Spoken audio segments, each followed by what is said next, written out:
max protection na.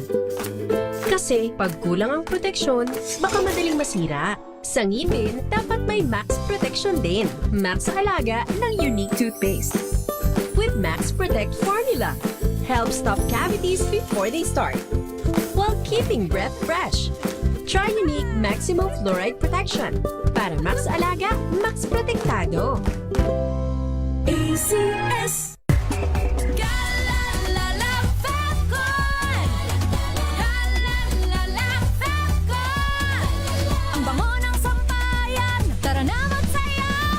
Fabcon, amoy nakaka-joyful! Now we are unboxing MX3 Plus. Plus because it has Garcinia mangostana, plus L-carnitine and CoQ10. Each box contains 30 vegetable capsules.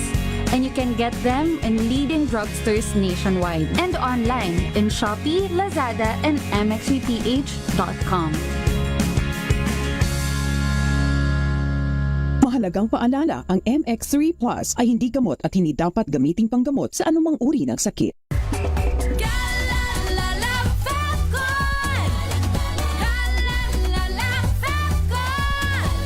Ang bango ng sampayan, tara na magsayawan! Fabcon, amoy nakaka-joyful!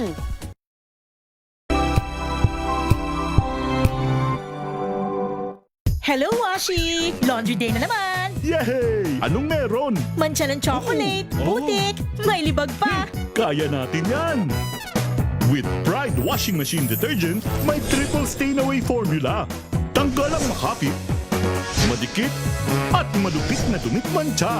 Kaya easy-easy ang labada. Mula noon hanggang ngayon! All you need is pride. All you need is pride. ACS. May nagbago! May arte! May budget! Akala nyo lang yon. So solid. White rose papaya, wow, white rose. White rose papaya, wow, white rose. White rose papaya. May glow up with a white rose papaya. White Rose Papaya. May puti power times 2 kasi may papaya at niacinamide. May shea butter and tea tree oil pa. Kutis sulit ang glow May up. glow up with a white rose papaya. White Rose Papaya. Kutis sulit ang glow up. ACS.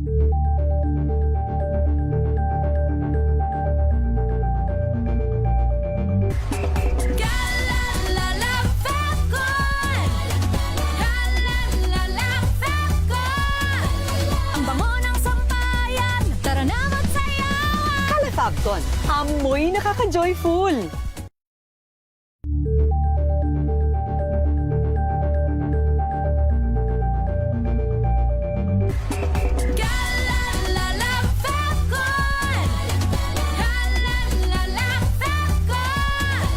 Ang bango ng sampayan, tara na magsayawan! Fabcon, amoy nakaka-joyful!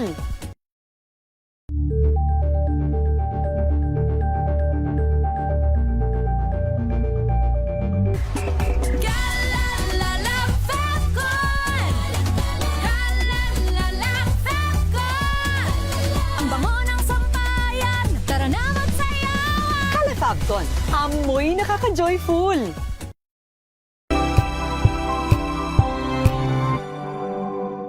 Maagang balitaan, maagang usapan sa mga issue at balita. Kasama si Kuya Angelo Palmones sa Magandang Umaga Pilipinas. Mula Lunes hanggang Biyernes.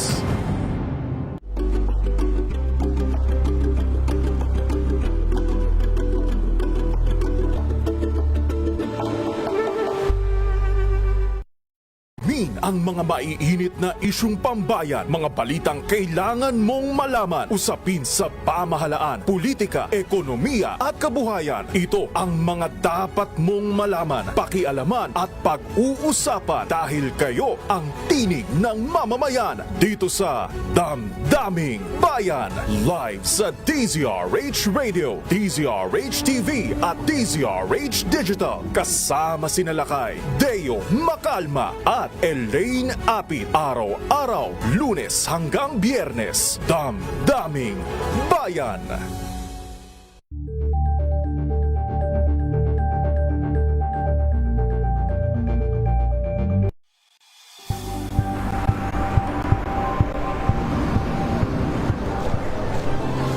ating mga eksperto.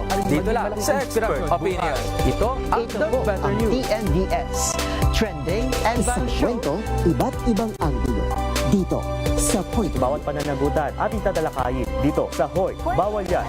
Pilipino, dito lang sa Research TV, matchable entertainment and lifestyle. Ito ang MBC TV Network News. Una sa Pilipinas, una sa Pilipino.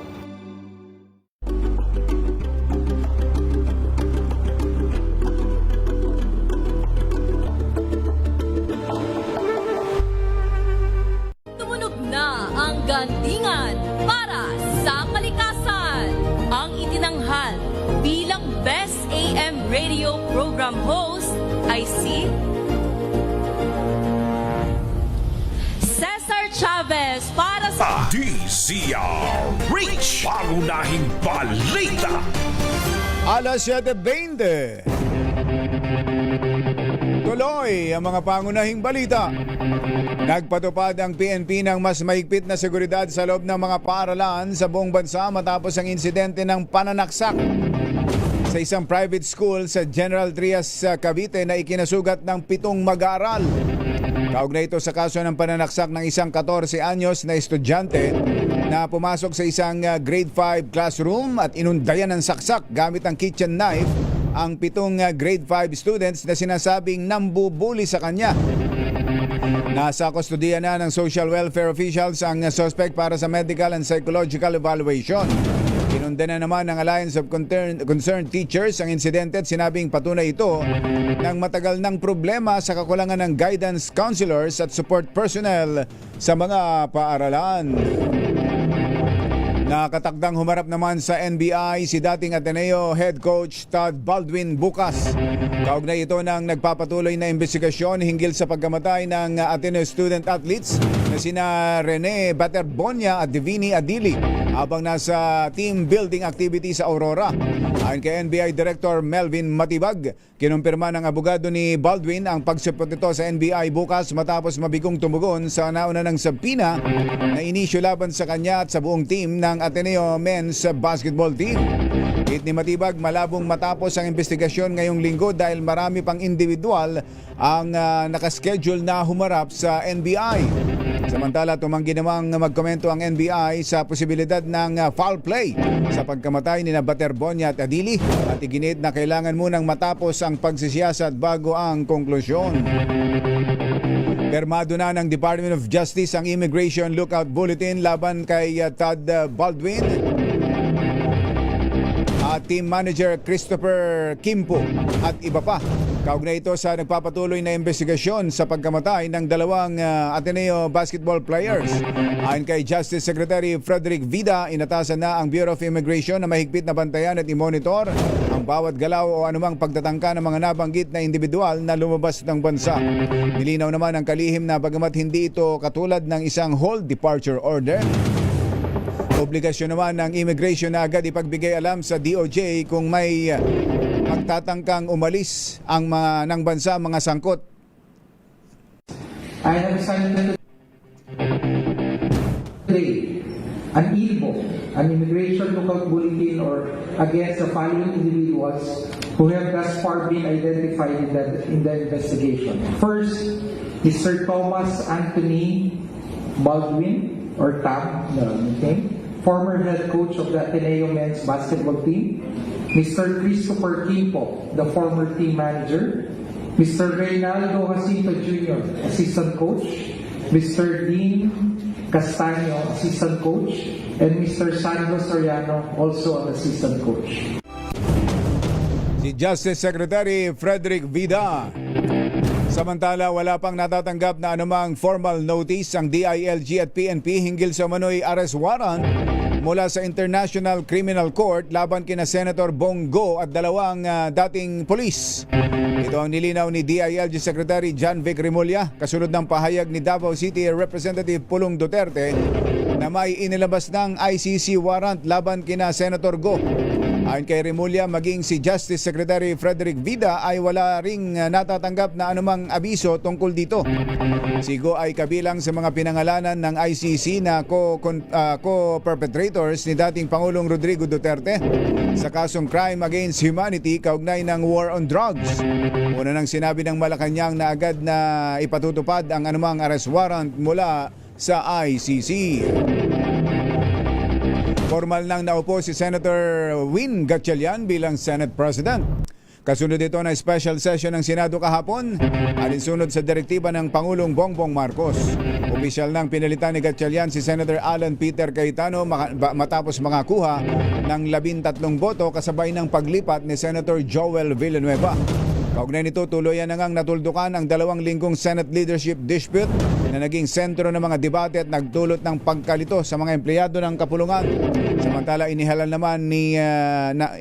naman bilang Senate President pro tempore si Senator Vicente Soto III habang si Senator Mig Zubiri ang majority floor leader.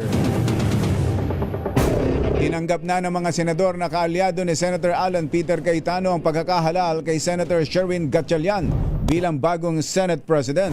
Ito'y makaraang magpakita sa special session si Senator Joel Villanueva na naging dahilan para magkaroon ng 13 bagong mayorya. 13 miyembro ang bagong mayorya. Bagamat late na, sumipot pa rin ang ilang Cayetano block sa special session kinahapunan, kabilang sina Senators Loren Legarda, Pia Cayetano, Amy Marcos, Rodante Marcoleta, Bongo at Camille Villar. Nagmanifest si Legarda na si Alan Peter Cayetano ang tatayong Senate Minority Leader para matiyak ang maayos na pagganap ng tungkulin ng buong Senado. Para naman kay Senator Bongo, prioridad niya ang pagsiservisyo sa gitna ng mga kaganapan sa politika. Nanitigan si Senator Bongo na mananatili siya sa minority group kahit dalawa na lang sila dahil sa prinsipyo at paniniwala. Susunod! Tito Boy! Sino itong magaling na singer? Abay, muntik na raw mag-walkout sa kanyang sariling concert dahil sa masamang sound system. Ako man. Pag hindi magandang sound system, pati mic, o kaya halimbawa mahina yung mic. Kaya paring Het, aayusin mo lagi itong, laging inaayos ni paring Het itong mic. Talagang magwo-walkout ako yan. Sino yan? Yan at iba pang mga nagbabagang balita sa pagpapatuloy ng Pangunahing balita. 7:27. This time check is brought. Maulan man, no worries na amoy kulong ang damit. Charm Fabcon, bangong kumakabloom, tanggal amoy kulong sa bango ng Charm. Kaya gamit ko, Charm Fabcon with Bloom Fresh technology. Kills 99.9% of kulob-causing bacteria. May aroma burst pa of thousands of flowers and berries. Ang sampay sa loob, no amoy kulob. Bangong kumakabloom sa Charm. Charm Fabcon. ACS. Tinesting, sinuri, siniyasan. Ang resulta, super effective ang Shield sa pagpatay ng bakterya at virus. Shield Antibacterial Soap. Believe ang mga eksperto sa Philippine Nurses Association. At si Mami. Tiwala ako sa Shield. Shield Antibacterial Soap. Napatunayang mabisa. Ang mga nurse, tiwala. ACS.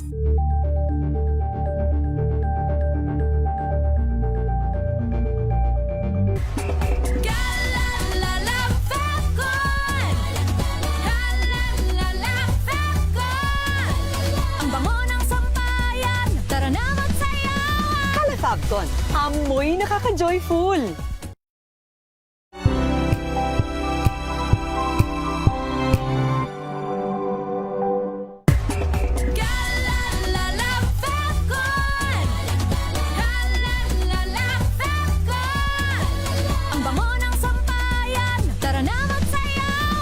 Fabcon, amoy nakaka-joyful.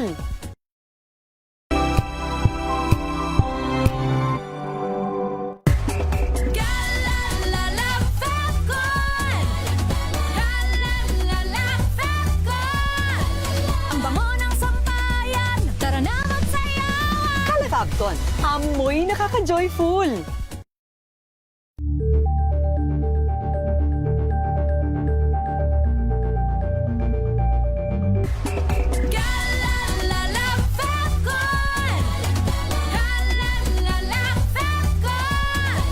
Ang bango ng sampayan, tara na magsayawan. Kalafagton. Amoy nakaka-joyful.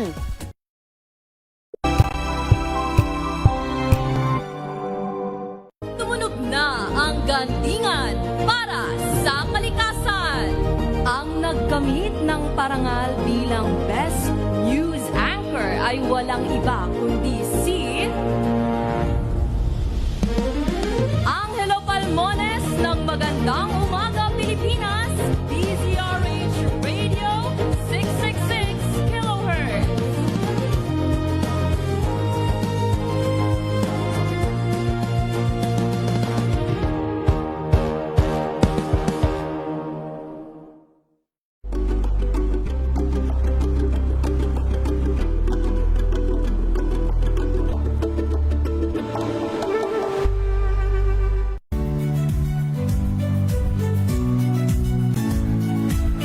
Magandang araw mga kaibigan.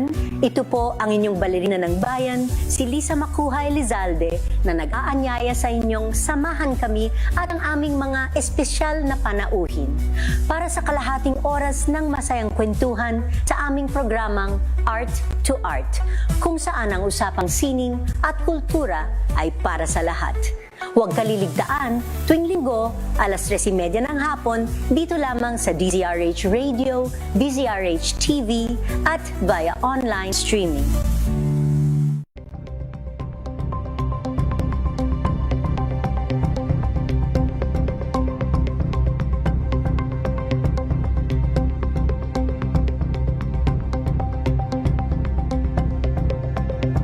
We've got you covered. Ay nga pala, napapansin niyo din ho ba na minsan, parang pagod na pagod tayo? O kahit na hindi naman nag-exercise o wala naman masyadong ginagawa, minsan trabaho, biyahe, puyat, stress, parang ubos agad ang energy natin araw-araw. At minsan, kahit nakailang kape na ang nainom, parang kulang pa rin. Kaya dyan po makatutulong ang Ultima. Hindi lamang po ito ordinaryong multivitamins, may halo itong minerals at Korean Panax ginseng para tumulong suportahan ang energy at performance ng katawan. Meron itong B-complex, magnesium at iron na para mas ready humarap sa mga gawain araw-araw. Kaya kung gusto mo ng extra support sa iyong active lifestyle, Ultima, the power to do it. Available sa mga online shopping platforms at sa mga leading drugstores nationwide. Mga nangunguna at mga bagong balita sa DZRH. Pangunahing balita.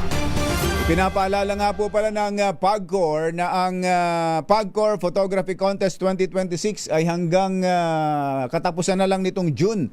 Ang pagsusubmit, ang pagsusumite po ng entries para po dito sa PAGCOR Photography Contest na may temang Kids at Play. Ito po ay hanggang June 30 na lamang at open sa mga photographers age 16 pataas. Sa mga nais sumali at humabol, maaari pong magpasa ng entry sa 3 kategorya, conventional, mobile at drone categories. 8 grand winners sa bawat kategory ang maaaring mag-uwi ng premyong 100,000 pesos.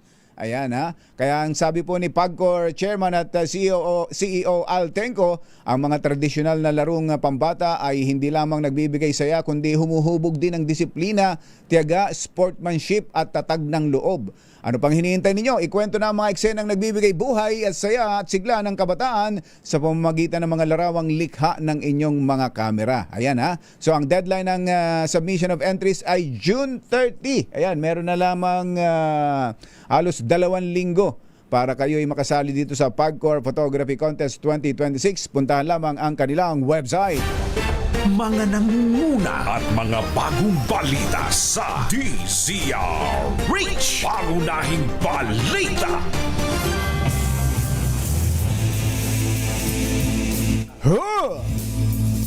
7:34 ang ating oras.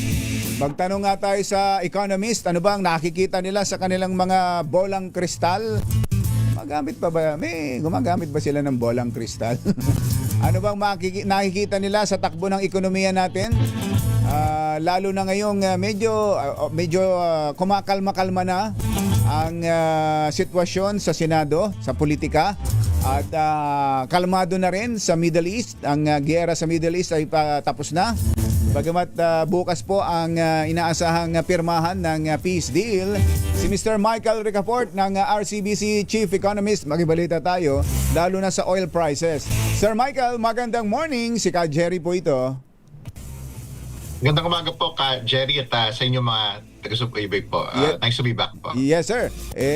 Nabanggit ko kanina, ano kaya nakikita ninyo sa bolang kristal ninyo? Parang manghuhula ang dating. Ano? Pero kayo pa, ano bang outlook ang nakikita ninyo sa sitwasyon natin ngayon? Ano naman to mathematical po, no, based on numbers, based on science din, kalkulasyon po, no. Well, ano naman talaga, at least yung mga nakita nating mga developments, lalo na yung sa Middle East, no, magkakaroon na ng peace deal, no, between the US and Iran. Maraming pinagdadasal yan na napakaraming tao, mukhang matutupad na talaga, no? At siyempre marami na rin nagkumpirma, kahit yung mga nagme-mediate, kahit yung Pakistan. So, patungo na po doon, no, yung kasi yung US nag-agree na sila, no? Ito, pag nagkita-kita pati yung US officials ng US, yung mga representatives din ng Iran sa Friday, no, sa Switzerland, doon na talaga ma-formalize yun, no? Yung kasi bumaba na yung oil price, ayun po yung importanteng takeaway dito, no? Pinakamababa na yung world price ng langis in more than 3 months since March 5 of 2026, no? Yung US benchmark ng langis, mga nasa $75, no? Malaki na po yung binaba niyan kasi bago po maggera, $67 eh. So hindi na nalayo. Bago magkaroon ng ceasefire, $115 po yan, 115. So from 115 bumagsak to $75.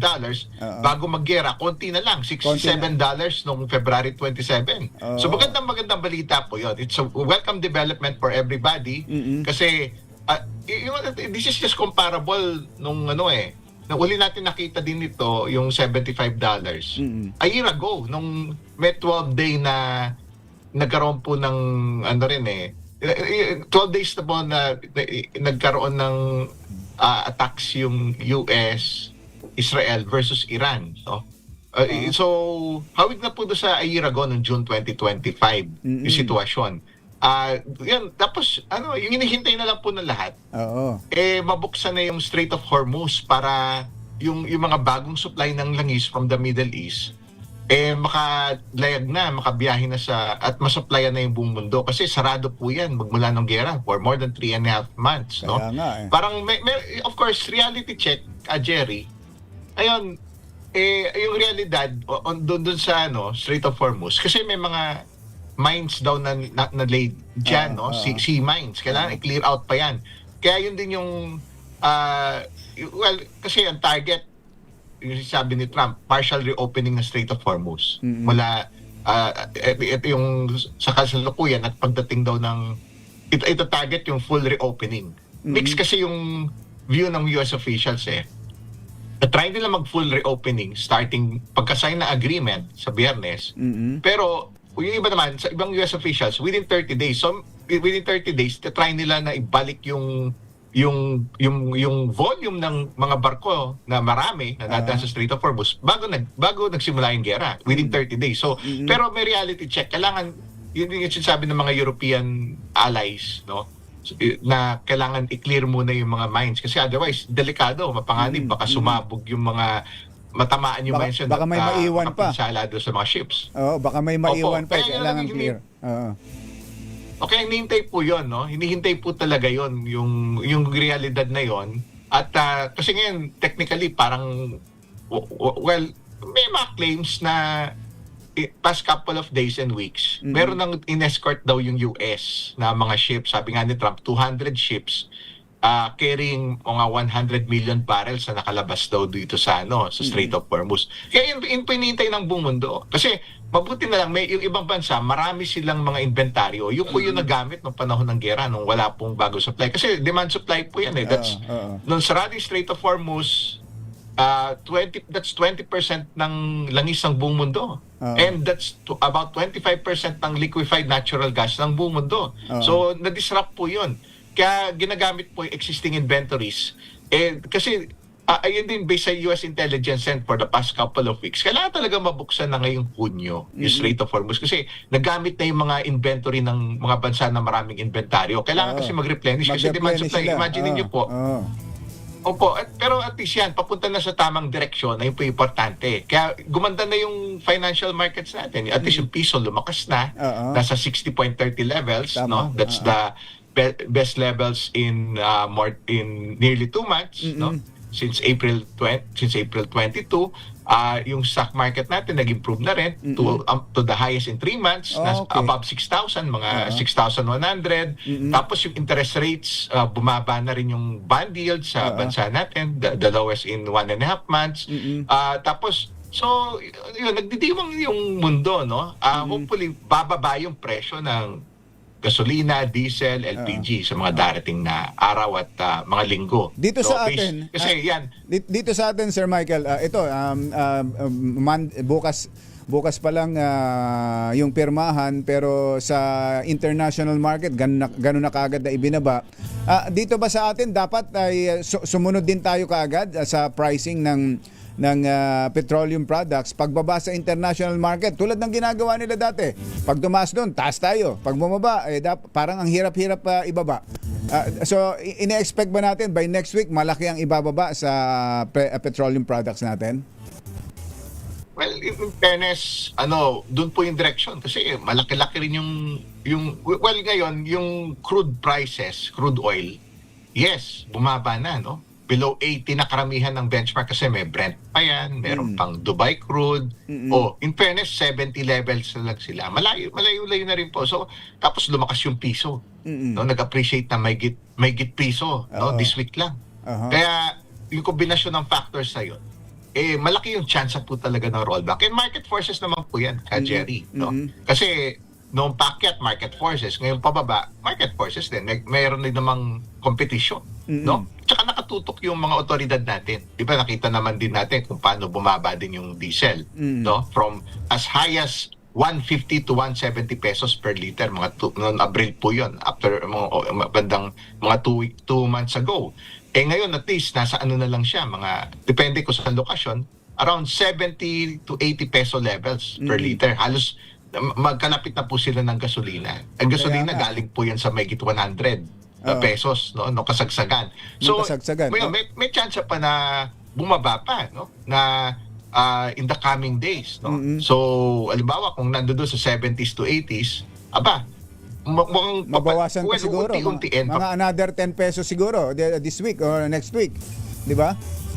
More or less. Tapos ano pa po yun?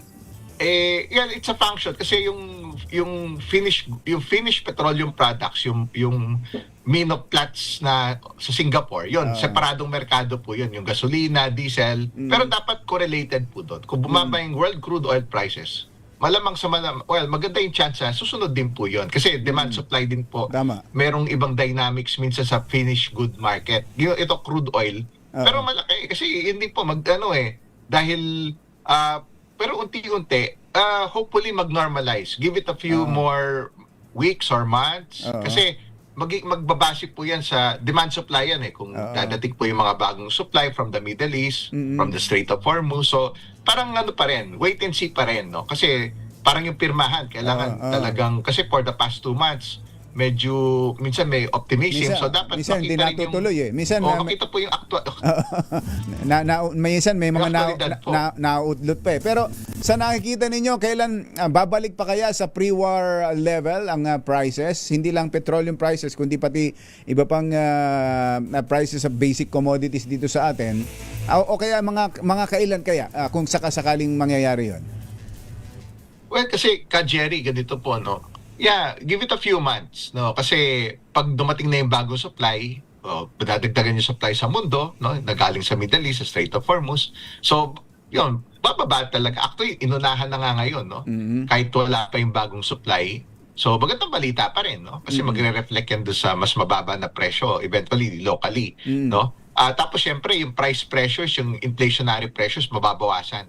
May parts na sticky, no? Kasi ano pa rin may net increase pa rin pero nabawasan na ng in a significant manner yung pressure. So ang challenge lang po kasi ngayon. 'Yan kasi may mga kailangan mag-resume din yung supply say from the Middle East kasi may mga facilities din na yan tulad niyan logistically, yung mga facilities na natamaan ng giyera, merong reparation yung iba, may rehabilitation, ayusin yung mga nasira, no? Pero yan, give it a few months, no? Tapos pero papunta na po sa tamang direksyon. Papunta tayo ron. At hope po, opo, sana po well kasi na-experience na rin po natin yan. Well, a similar experience, not necessarily the same. 4 years ago, no, Russia-Ukraine war. No? Pero mas mabilis po yung pagbaba ngayon. Kasi, 4 years ago, nag-peak po yung global crude oil price ng $130. Tapos bumaba sa mga 70 levels. It took around 6 months back then. Ngayon, mas mabilis po. Mabilis ngayon. Mga 3.5 months lang may get. Bumalik na doon sa 70 levels. No? Kasi yan po yung long-term average, mga $60 to $70. Tsaka yung sa tayo nagsimula bago mag-era, $67. That is just like $8 na lang. Konting-konti na lang. Konting na lang. Konti na lang. Kaya yun po yung well, at least, yun, nakabase sa mga numero naman. No? May siyensya tayo pero syempre, may ibang parts pa rin sa ekonomiya na hopefully ibang kasi pass-through effect, pasa-pasa sa mataas na transport cost. Kung bumaba yon mapapasa rin yung mas mababa na transport cost. Tama, hopefully, bumaba na rin yung ibang presyo ng bilihin, no? Tapos, pero ganito po, may challenge din kasi may El Nino. There's a potential strong El Nino starting this month po kasi yon, estimated until early 2027. Kasi pag may El Nino, bawas po yung rainfall, may tendency na yung average rainfall bawas yung pagulan. So, yung ani ng mga sa agriculture, medyo bawas din po, bawas yung supply. At may tendency na, yung presyo ng pagkain naman yung apektado tulad ng bigas, ng ibang crops. Kasi in fact, yung hindi lang naman po yung El Nino, hindi lang naman po kasi dito. Sa karamihan ng Asia, magmula India, sa Thailand, Indochina, kaya nga yung world draft rice price, no? Nasa 10-month highs na, medyo nag-reflect na po doon. Ayun po yung challenge kasi El Nino po pala. sa inflationary pressure siya. Tingnan mo, matatapos ang gera sa Middle East. Papalit naman ang El Nino. Pero at least, meron tayong magandang tinitingnan pag tuloy-tuloy ng pagbaba ng world prices ng petroleum sa pagtatapos ng US-Iran war. At least meron tayong pang good vibes para mas hindi naman nawawala ng pag-asa mga Pilipino. Ano, Sir Michael? Ay malaking bagay po yun. Kumbaga parang pinapangarap lang natin lahat yan, yung kapayapaan. Sana tuloy-tuloy at magkasundo sila tuloy-tuloy. Kasi meron pang mga, kasi bubuksan yung Strait of Hormuz, sabi yung mga initial data yung initial information, 60 days daw i-allow na walang toll. Sabi naman ng US, dapat sabi nga ng US, dapat wala naman talagang toll, no? Yung Iran, sige parang pumayag daw na 60 days. Tapos papag-usapan within 60 days din yung ibang mga sensitive na issues like yung kasi yung mga kondisyon, yung nuclear, yung ability to produce nuclear weapons dapat o kung may enriched uranium isi-surrender yon, no? So kasi rin yan siyempre yung supreme leader ng Iran meron ding say doon, no? Kung in recent days kasi may mga pahayag na ayaw nila i-surrender yung enriched uranium, yung input na panggawa ng nuclear weapon. Kasi naman itong yung US and Israel, yung US ini-insist siyempre kasama sa deal wala nang dapat either i-surrender or i-sirain or i-turn over sa third party yung enriched uranium ng Iran para hindi siya makagawa ng nuclear weapon. Sana matuloy na po yung sana matuloy na yung signing. Opo, yun po yung importante. Pero at least, sana tuloy-tuloy at magkasundo, mabigyan ng magkakataon yung kapayapaan, bumaba yung mga presyo ng langis, bumaba yung presyo ng bilihin, yung inflation, mag-soften, no? Yung mga kababayan natin, at least yung, di ba, naging dagdag gastos yun, no? So hopefully, ngayon, nakita na naman natin, bumaba na rin yung presyo ng diesel. At sana, bumaba pa po. Ayan. At in a few months, hopefully, bumalik yan doon sa level. Pero realistically, give it a few more months kung talagang kung may chance na babalik siya doon sa malapit-lapit doon sa pinanggalingan. Sa pre-war level. Opo. Sir Michael, salamat sa mga input. Salamat sa mga update. Magandang umaga po.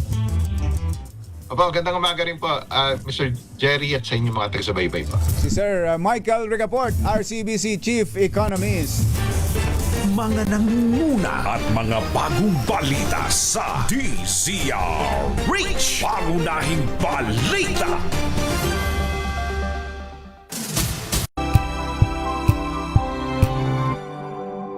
Curious ka ba sa maraming bagay? Kami na ang bahala dyan. Aalamin, tutuklasin at bibigyang linaw namin ang mga katanungang bumabagabag sa inyong isipan. Sa programa kung saan ang bawat sagot ay galing lamang sa mga eksperto. Ang Expert's Opinion, tuwing linggo 3:00 ng hapon, dito lang sa DZRH TV.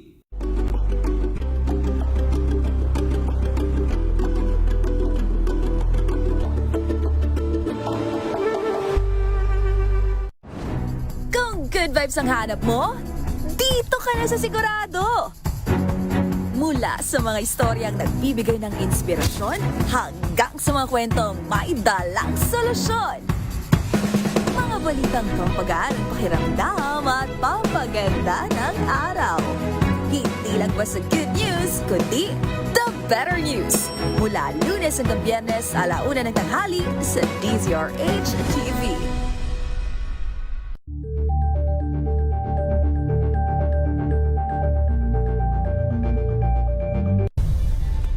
Nagsimula sa pangarap hanggang sa maabot ang tagumpay. Iba't ibang kwento, iba't ibang mukha ng atletang Pilipino. Mas pinatindi, mas pinalakas, at mas pinaaksyon sa Match Point tuwing Sabado, 12:30 ng tanghali sa DZRH TV.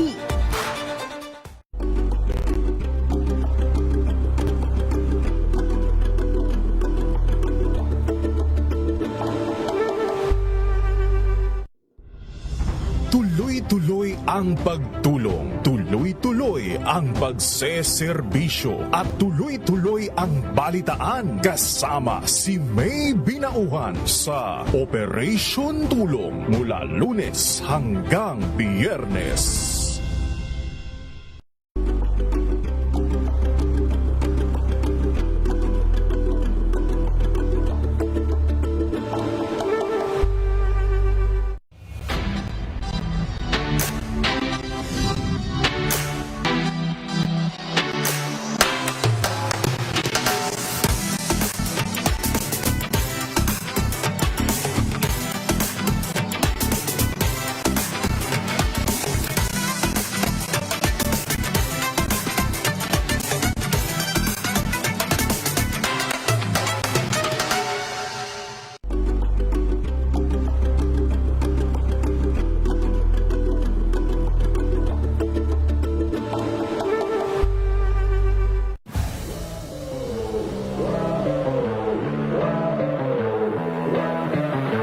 Pressure kasi di mawawala sa sports kahit sa buhay.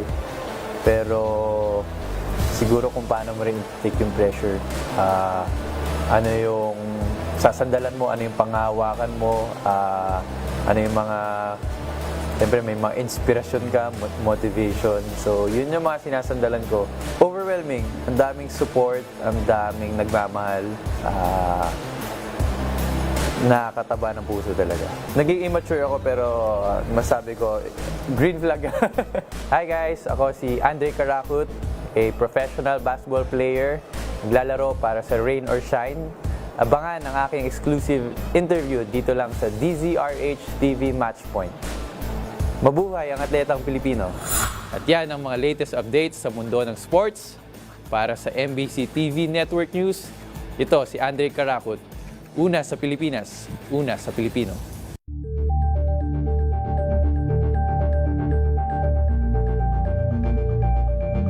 Maagang balitaan, maagang usapan sa mga issue at balita. Kasama si Kuya Angelo Palmones sa Magandang Umaga Pilipinas. Mula Lunes hanggang Biyernes.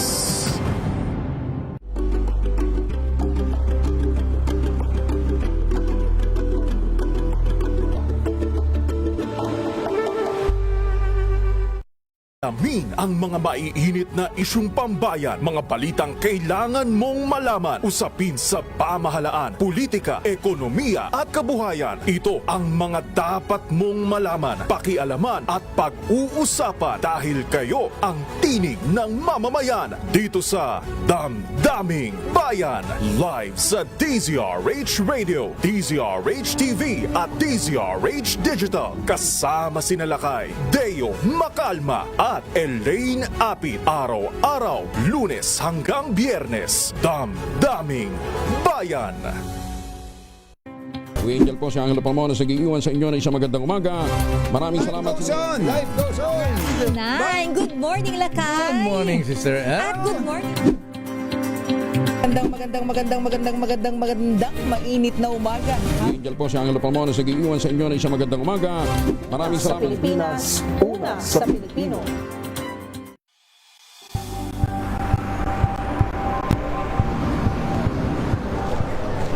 Pa rin ang ating mga eksperto. Dito lang sa Expert Opinion. Ito ang The Better News. TNVS. Trending and Isang kwento, iba't ibang anggulo. Dito sa Point. Bawat pananagutan ating tatalakayin dito sa Hoy. Bawal yan. Pilipino, dito lang sa DZRH. Matchable entertainment and lifestyle. Ito ang MBC TV Network News.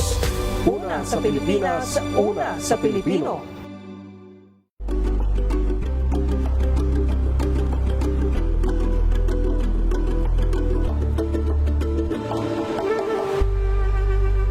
Tumunog na ang gandingan para sa kalikasan. Ang itinanghal bilang Best AM Radio Program Host ay si Cesar Chavez para sa special on Saturday ng DZRH.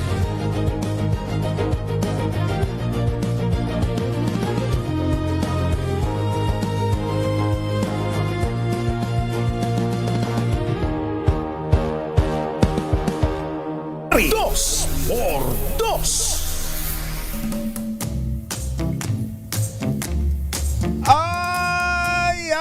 Ay, baka may mga kailangan ng ayusin sa inyong mga bahay, tulad ng bubong. Buti na lang may bubong na maaasahan, gawa sa state-of-the-art technology. May aluminum na, may pintura pa. Now available na rin sa pre-painted tile span. Para sa eleganteng bubong na matibay na, makulay pa, mag-cherry loom pre-painted ka na. Kuyang Elmer Ngo, magandang morning. Ka-Jerry Labasan, saan ba kayo galing ni Kabet ngayong umaga? Kumusta ba? Nakapakinig ba kayo mabuti? Di ba kayo nakatulog? Dapat laging gising na gising. Nang laging ng ating naririnig na mabuti ang mga aral. Sa gitna ho ng mga mataas na presyo ng gasolina sa bansa ay ang pagtaas ng demand. Kasalo lagmay. Ngayon sa electric vehicle tulad niyang Cherry Tiggo REV. Ang Cherry Tiggo REV ay isang 7-seater plug-in hybrid electric vehicle o PHEV na nakapagtala ng best-in-class fuel efficiency rating na 84.28 kilometers per liter of gasoline equivalent matapos ang fuel eco run na isinagawa ng Department of Energy noong 2025. Nanguna ang Tiggo REV sa mga sasakyang sinuri sa mga kategoryang plug-in hybrid, diesel at gasoline. Ang Tigo REV ay may 1.5 liter turbocharged engine at may pinagsamang electric at hybrid driving range na 1,400 kilometers. Isang full tank at charge. Meron din itong iba't ibang safety and driver assistance features kabilang ng advanced driver assistance system, adaptive cruise control at 540-degree camera system. Sa halagang 1,578,000 pesos, ay maaari ka nang makabili ng matipid at reliable na 7-seater SUV, ang Cherry Tigo REV. Kaya ano pa hinihintay nyo? I-test drive na yan! Ay, wala si Morley. Naku, may nag-aabang pa naman. Sabi nga ni Kuyang Jerry Haspio, saka ni RD Mr. Jerry Cupido Asuncion, sila man dan daw kapag hindi maganda ang sound system, magwo-walk out sila sa kantahan. Lalo na yung kapag pinakanta ka ng anong paborito mo, Kuyang Jerry Asuncion? Yung You Are To Me. Ayan, o kaya Be My Lady. Be My Lady. Si Yuwel pala may paborito. Paborito mo ba yun? Sa sing-along, sa video, karaoke. Ay, nako. Sige, next time. Bye! Happy weekend! Damdaming bayan! Susunod na! Outside taste freeze. Diane sitting on Jackie's lap, got his hands between. Wow, ang saya. Isang barangay na labada, puro mancha pa. Goodbye, pahinga. Mommy, isang laba lang yan sa Pride Bar Blue. May powerful stain-away enzymes na malupit sa dumit mancha. At di masakit sa kamay. Isang laban